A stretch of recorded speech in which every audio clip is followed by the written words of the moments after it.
मैं हूँ उत्तम निकम और आप देख रहे हैं उत्तम निकम इंडस्ट्रियल ट्रेनिंग।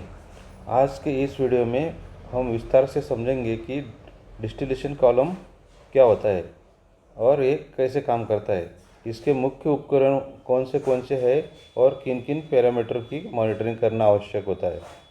अगर आप process plant, chemical plant, petrochemicals, refinery या फर्टिलाइज़र इंडस्ट्री में काम करते हैं तो यह वीडियो आपके लिए बहुत उपयोगी है। तो चलिए शुरू करते हैं। डिस्टिलेशन कॉलम क्या होता है?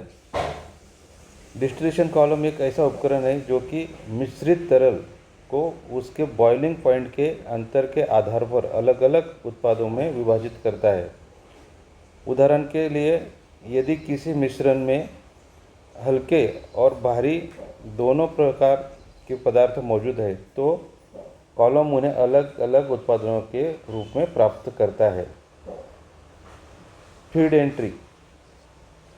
सबसे पहले मिश्रित तरल जिसे हम फीड करते हैं कॉलम के बीच वाले भाग में प्रवेश करता है, यानी कि यहाँ हम ये इंसर्ट करते हैं। यह फीड पूरी तरह तरल यानी लिक्विड भी हो सकती है और आंशिक रूप से वेपर भी हो सकते हैं। तो यही से सेपरेशन प्रोसेस शुरू होती है। रीबॉयलर। अभी हम देखते हैं रीबॉयलर का फंक्शन क्या है। रीबॉयलर कॉलम के नीचे एक रीबॉयलर लगता है। इसमें स्टीम या हॉट ऑयल द्वारा हीट की जाती है, यानी ये जो देख रहे हैं हम, इसको स्टीम या हॉट ऑयल सर्कुलेशन होता है और ये जो बॉटम का लिक्विड है ये यहाँ हीटिंग होती है। इस गर्मी के नीचे का जो लिक्विड उबलता है और उसका कुछ वाष्प यानी कि वेपर बनकर वापस कॉलम में, जो वेपर है वापस कॉलम में जाते हैं और ये वेपर ऊपर उठती है। रिबॉयलर से बनी हॉट वेपर ट्रे के पैकिंग या माध्यम की ओर से ऊपर की ओर उठती है।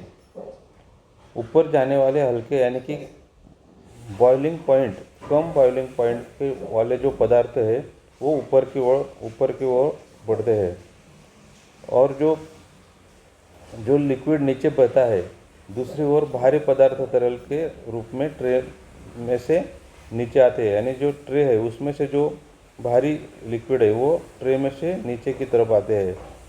यानी कि कॉलम एक साथ दो प्रक्रिया चलती है, जैसे कि वेपर ऊपर उठते हैं और लिक्विड नीचे की ओर आता है।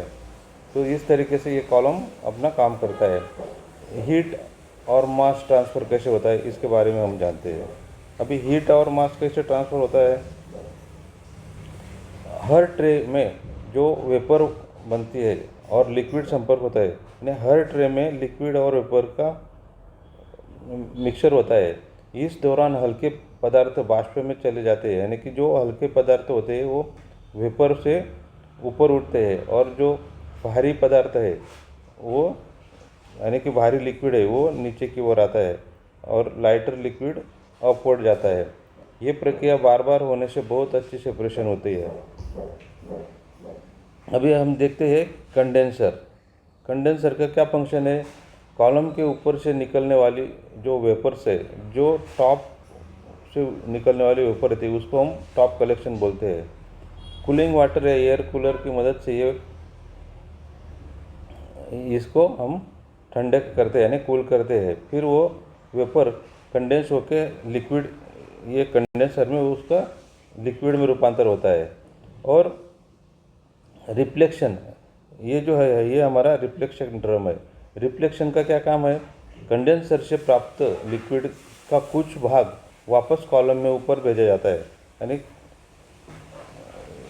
कंडेंसर से जो कुछ लिक्विड बचता है उसको वापस हम रिफ्लेक्स के रूप में वापस कॉलम में भेजते हैं। और रिफ्लेक्स जितना बेहतर होगा उत्पादन की क्षमता, शुद्धता भी उतनी ही बेहतर रहेगी। तो ये कंडेंसर और रिफ्लेक्शन का फंक्शन हो गया। अभी देखते हैं हम टॉप और बॉटम प्रोडक्ट्स। टॉप और बॉटम प्रोडक्ट्स में क्या होता है?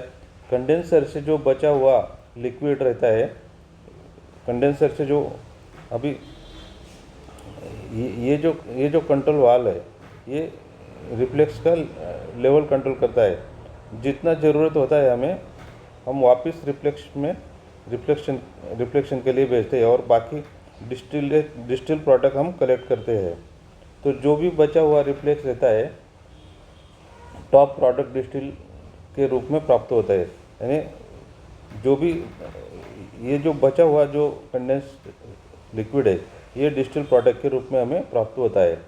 जबकि बाहरी पदार्थ कॉलम के नीचे बॉटम प्रोडक्ट के रूप में निकलते हैं, और जो बाहरी पदार्थ होते हैं वो प्रोडक्ट के बॉटम से निकलते हैं, जो हमें रिबॉयलर में से हम बॉटम प्रोडक्ट कलेक्ट कर सकते हैं। मुख्य इसका जो मेन उपकरण है, मुख्य उपकरण वो क्या होता है? एक तो फीडिंग इनलेट होता है, ट्रे, ये जो देख रहे हैं हम, ये ट्रे और पैकिंग रहता है, और कंडेंसर होता है, रिफ्लेक्स ड्रम होता है, रिफ्लेक्शन पंप होता है, टॉप प्रोडक्ट आउटलेट होता है। ये जो है, ये हमारा टॉप प्रोडक्ट आउटलेट का लाइन है, और बॉटम प्रोडक्ट का आउटलेट लाइन, ये जो देख रहे हैं, ये हमारा बॉटम प्रोडक्ट आउटलाइन है। और उसके ऑपरेटिंग जो महत्वपूर्ण प्रोडक्ट है, पैरामीटर है, वो हम उसके बारे में जानते हैं। ऑपरेशन के दौरान हमेशा इन पैरामीटर की निगरानी रखनी पड़ती है, जैसे कि कॉलम का प्रेशर हो गया, यानी column pressure, top temperature, bottom का टेम्परेचर हो गया, रिफ्लेक्स रेशियो जो है, ये रिफ्लेक्स रेशियो जो है, ये जो है, ये कलेक्शन और फीडिंग, ये इसका रेशियो हमें मेंटेन करना होता है।